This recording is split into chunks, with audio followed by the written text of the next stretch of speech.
Yo fui a estudiar básicamente artes plásticas, escultura y pintura, eso era como, digamos, lo que más me interesaba.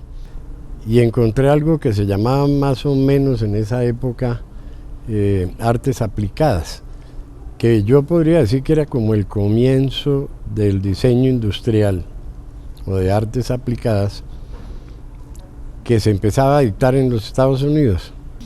Entonces empecé a encontrar la razón de la unión de la práctica y el arte, o sea, del utilitario con lo estético. Y eso me abrió como una perspectiva nueva. Siempre me pregunté si podría existir algo que combinara esas dos facetas, digamos, la parte técnico-funcional y la parte estética. Y ahí encontré la respuesta. Entonces eso me inclinó inmediatamente a tomar cursos sobre la materia. Cuando yo terminé ya la parte de diseño, que quedé muy satisfecho de haberlo descubierto, digamos. Sí. Me pensé venir a Colombia, pero en ese momento dije, ¿qué puedo ir a hacer yo en Colombia que no hay industria para hacer cosas de ese estilo? Entonces me pregunté, averigüé, y resulta que no habían sino dos fábricas en Colombia, que era la Philips y la General Electric.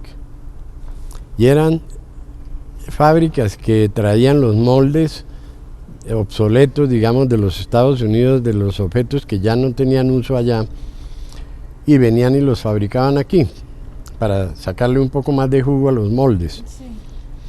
Entonces vi que no tenía como mucho chance, porque no iban a contratar a un muchacho recién llegado de diseño a una fábrica ya industrializada de alta técnica, digamos, entre comillas, en Colombia, teniendo ellos moldes para seguir produciendo los objetos que ya no eran vendibles allá. Entonces resolví tomar unos cursos de diseño interior en una escuela que se llamaba Belmont Adult School, escuela para adultos, sobre diseño interior, diseño de muebles, diseño de objetos de la casa. Y eso lo hice con la intención de poder venir aquí y hacer algo de mi creación, sí. Algo que fuera de mi inventiva o de mi... Y me preparé para venir a hacer lo que se pudiera hacer industrialmente y novedoso en Colombia.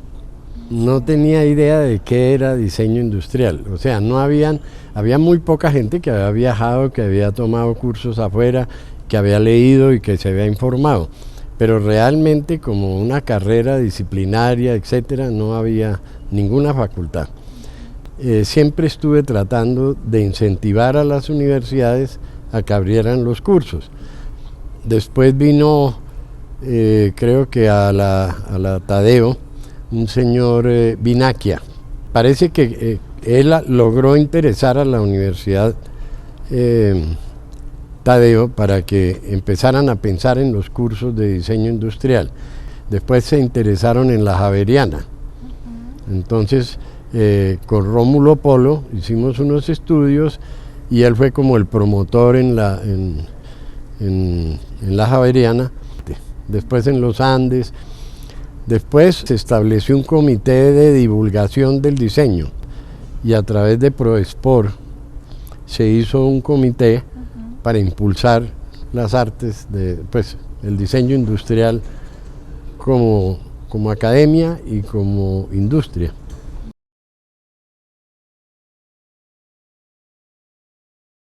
Lo primero que me emocionó fue haber hecho una silla para piscina en un club de Medellín. Resolví hacer una respuesta que era un neumático colgado de una varilla con pintura de intemperie. Una varilla de construcción. Y también... un poquito de la referencia al paseo al río. Exacto. Eso me inspiró que en Colombia en esa época el paseo más interesante que había era ir con un piquete a la orilla del río a bañarse. Y era llevar los neumáticos de los carros para navegar en el río, para sentarse en ellos y navegar. Eso era famoso, en todos los álbumes de familia están. Todos tienen esa Todos foto. tienen Sí. esa foto. Entonces yo me inspiré en eso un poco y en un día que tuve que cambiar una llanta del carro, resolví que ese era el mueble, que era colgar un neumático de una varilla de hierro que lo volviera cómodo, pero que permitiera quitar el neumático e ir a nadar en él. Eso tiene historia. Porque tú podías usarlo al lado de la piscina, pero adentro de la piscina. Yo podía ponerlo en el andamio de hierro Sí. y sentarme Exacto. cómodamente. Sí. Pero si quería ir a nadar con el neumático, yo lo quitaba de ahí y me iba a nadar con el neumático. Lo único que no me llamaba mucho la atención es que era el color del neumático, era negro y además tenía estampado el nombre de la fábrica y el número del RIN y esas cosas que lo afeaban. O sea que como diseño industrial no me cuadraba, no tenía la estética necesaria. ¿Y qué te tocó hacer ahí? ¿Qué pensaste? Pues me fui donde el distribuidor inocentemente, Sí, porque recién salido uno de la escuela cree que todo es posible claro. y resulta que nada es posible.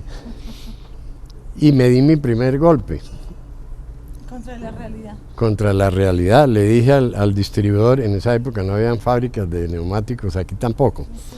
Entonces me fui al distribuidor de Firestone en Medellín y le dije, necesito una docena de salvavidas amarillo, una docena rojo y una docena azul. Hágame el favor y me los pide a la fábrica.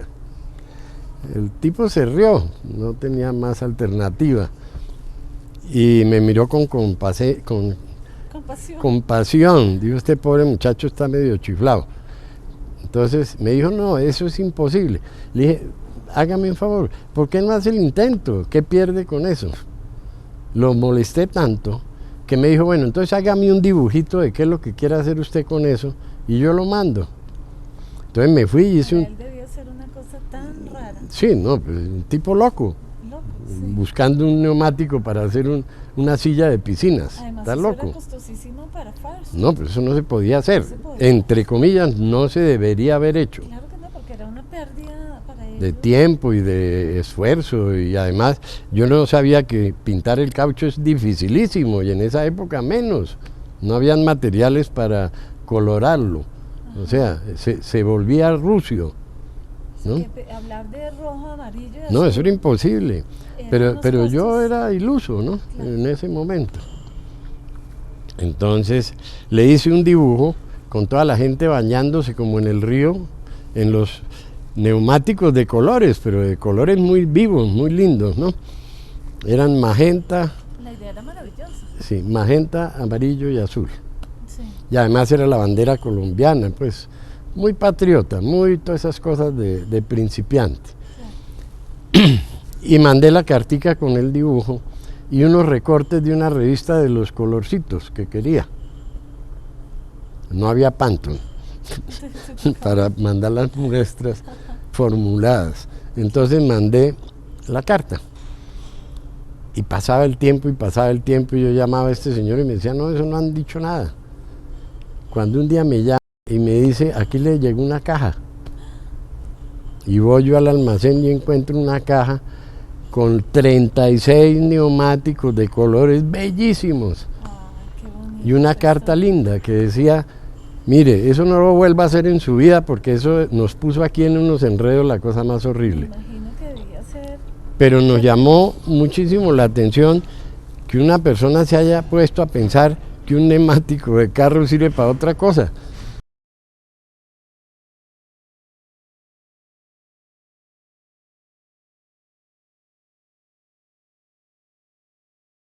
Pisano me pidió que le diseñara algo para hacer con la madera que ellos procesaban, el quíntuples o el triples. Sí. Eso venía en láminas de 1.22 por 2.44. Y yo me tomé el trabajo de diseñar una silla cero desperdicio. Sí. Cero desperdicio es cero desperdicio. Que es un poco inimaginable. Pues En fue esa tan época- inimaginable que no me la aceptaron en el concurso por imposible. Por imposible.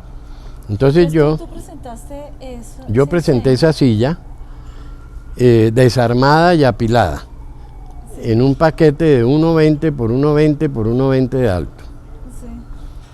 Sí. Y La sillita, el marco de la silla, que era para niños de 4 a 8 años, era de 60 por 60 centímetros, o sea, salían 8 módulos de la lámina Sí. en 15 milímetros de espesor.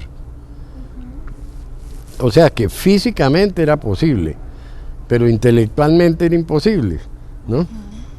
De que en 1,20 por 1,20 por 1,20 cupieran 360 sillas. Se produjo toda una línea, porque yo después me dediqué a eso, a diseñar cama, sofá cama, comedores, todo basado en el cero desperdicio. Y logré cosas muy interesantes, incluso hace poquito diseñé una como por juego, ¿no? Me gusta mucho jugar con eso. Sí. Y he diseñado algunos muñecos, estructuralmente figuras. Cero desperdicio como ejercicio. Porque yo considero que la única patente mundial que se puede respetar es la eficiencia total.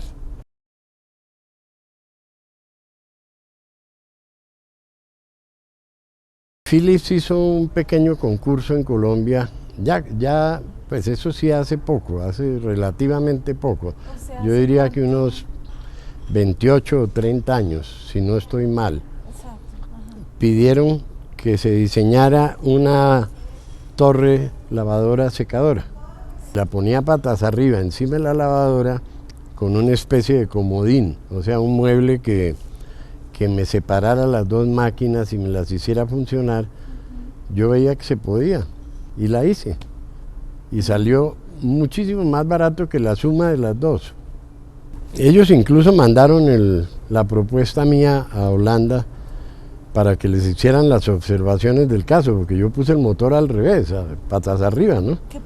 Que podía obstaculizar. Problemas. Y mandaron una carta también muy simpática diciendo que era más eficiente.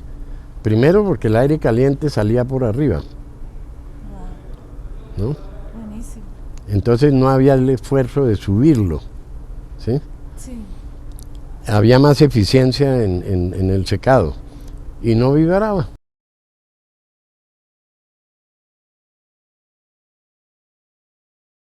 Yo creo firmemente que la ingeniería es una deducción de los fenómenos naturales y no un forcejeo con los elementos naturales.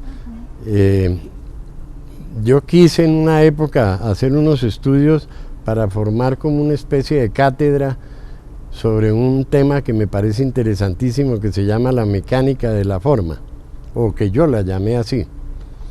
Para mí toda forma tiene una mecánica propia, una forma de comportarse. Yo he sido un poquito contradictor de la propia ingeniería como tal, porque para mí la ingeniería es simplemente llegar a la esencia de la forma para que esa forma dé sus resultados sin tanta complejidad, porque se puede. Y eso me fascina cuando yo veo los diseños indígenas, el arco y la flecha, esas cosas tan elementales. Sí. La hamaca para mí no se ha superado nunca, ni se va a superar porque llegó a la esencia, llegó al material más elemental, es una hebra de algodón. Su maquinaria es esta, las manos, que no hay que enchuflarlas, que si se va la luz no importa, que no atacan el medio ambiente, se hace personalizada si uno quiere, sirve para llevar cosas, Sirve para lavable, el calor. para todo, para el frío, según la textura con que se haga, según el material. Bueno, no existe un objeto en el mundo tan bien adaptado al medio ambiente y pues en las investigaciones que yo he hecho adelantado hasta ahora, la muestra de hamaca más antigua que existe es una hamaca pequeña que está en el Museo del Oro de Colombia. ¿Por qué? Seguramente por lo que la hicieron en un material más perdurable que el algodón, existe desde tantos años atrás. Pero es la única prueba que hay eficiente de que esa hamaca existe desde hace más de 1200 años en Colombia. Eso es un sobucán en miniatura. Pero Porque también Pero se usa, eso por ejemplo, lo para la usaron, yuca, eso lo usaron para exprimir la yuca brava yuca brava. y sacarle el ácido, ¿sí? Sacarle exacto la parte, digamos, venenosa y quedarse Y con que lo quede la mandioca, la mandioca. que es la yuca buena. Es un diseño Es un diseño extraordinario. espectacular. Si vamos a ver hoy, es lo que usan en los cables de los puentes colgantes más avanzados del mundo, Sí. que es un tejido de trenza, Sí, ¿sí? cuando Que tiene- cuando se templa se aprieta por sí solo y tiene una resistencia impresionante. Siendo en material vegetal, el, la el, eh, resistencia es el sobucán impresionante. tiene 75 kilos de presión al comprimirlo. Inimaginable. Y no se parte, no se daña, no le pasa nada, y es livianitico.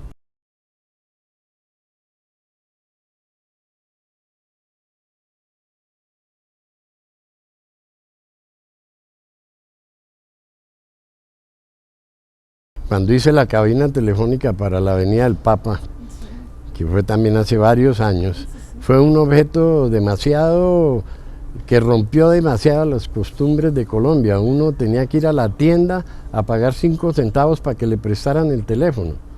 El problema era que para la avenida de 6.000 personas que esperaban llegaran a Colombia a ver al Papa, Sí. pues las tiendas las cerraban a las 5 de la tarde y entonces se quedaba todo el mundo incomunicado. Sí. La empresa de teléfonos me llamó y me pidió que le diseñara un teléfono público. Obviamente ya existían cabinas telefónicas, en Londres existían las famosas cabinas telefónicas londinenses que son a prueba de bomba, ¿no? Son clásicos. Es hierro fundido, eso no las puede mover nadie de su sitio y además de que son inamovibles, son indestructibles. Sí. Pero eran supremamente costosas, un molde imposible de hacer, etcétera, etcétera. Entonces, después de hacer unos análisis y una serie de cálculos interesantes socialmente, la acústica del ruido de la urbe, Claro. eso era un punto impresionante para poder hacer una cabina que mitigara el ruido de la calle, de los buses y de los carros. Segundo, empezaba a surgir en Colombia los gamines.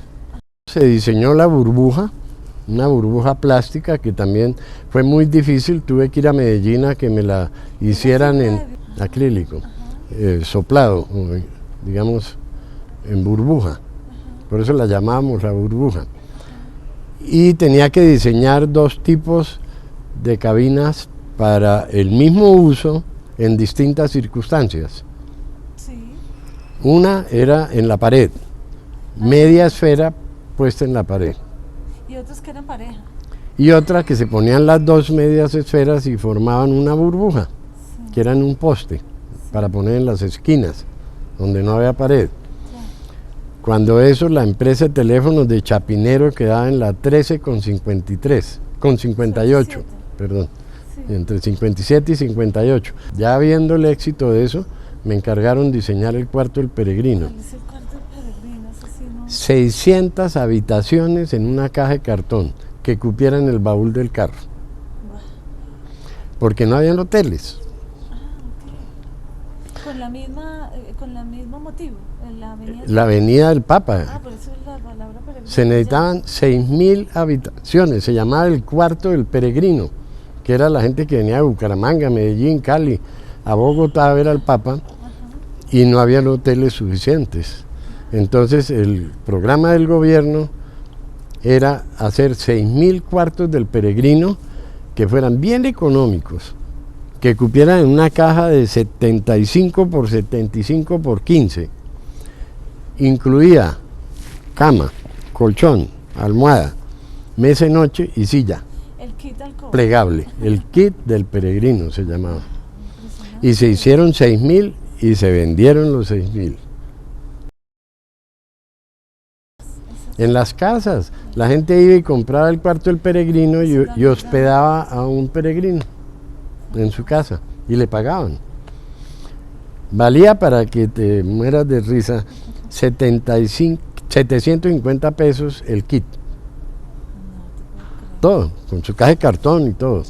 Y él estaba hecho entonces En tubo liviano, tubo conduit, sí, lona Eran como esos catres de lona, pero de plegar. Sí, ya me lo estoy imaginando. 2 sillitas plegables también y una mesita plegable.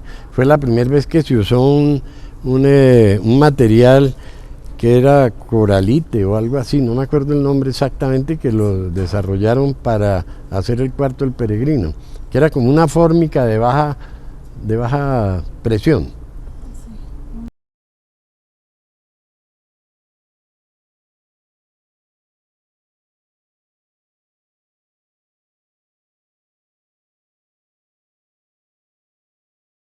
Una de mis debilidades es el equilibrio. Yo pienso que todas las cosas en la vida, no solamente en el sentido físico, sino también en el sentido práctico, el equilibrio es el equilibrio. Entonces, yo siempre he tratado de hacer esculturas que se puedan mover en el tiempo, en el espacio, pero que si están en equilibrio no pase nada, ellas tengan su vida propia. Me parece que la escultura estática no es natural, porque hay viento, hay aire, hay elementos que deben hacer mover las cosas. Por eso los árboles se mueven, las hojas se mueven y el ruido que produce el viento también es interesante. Es darle vida un poco más allá de la parte estática o estética de la obra.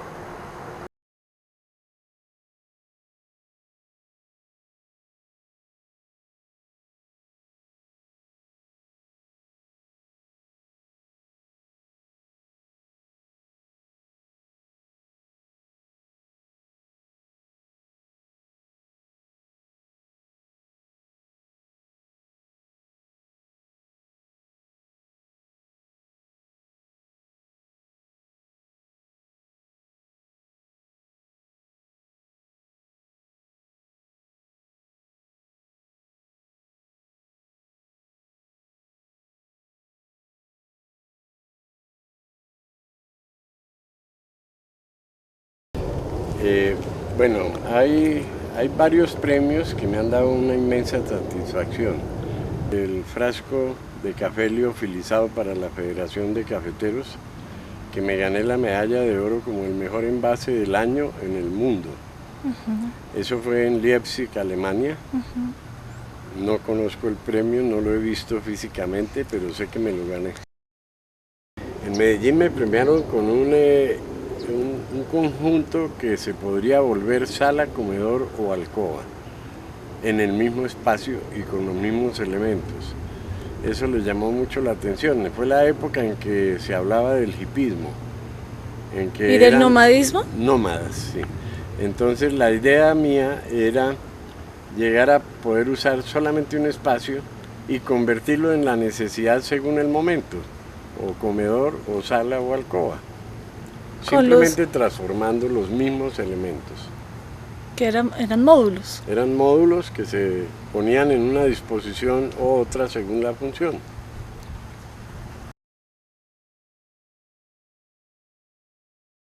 En esa época la moda en Colombia era incipiente, pero llamaron los artistas que supuestamente teníamos una buena imaginación hacia el futuro y nos pidieron si podríamos diseñar lo que sería la moda en el año 2000.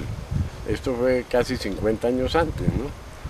Entonces participamos varios artistas, casi todos los de la época que estaban vigentes, y se produjo un evento que fue bastante llamativo. Es más, yo creo que en el argot de la moda universal, muchos de esos elementos que nosotros diseñamos en esa época hoy están de moda, hoy. ¿Cómo era tu diseño? Yo hice 3. Uno era el see-through, que no existía en ese momento. En ninguna parte se había hecho un vestido translúcido o transparente que permitiera ver el cuerpo de la mujer, pero estando vestida. Era una tela bastante tupida, bastante densa, y a la cual tuvimos que sacarle una serie de hebras para volverlo transparente.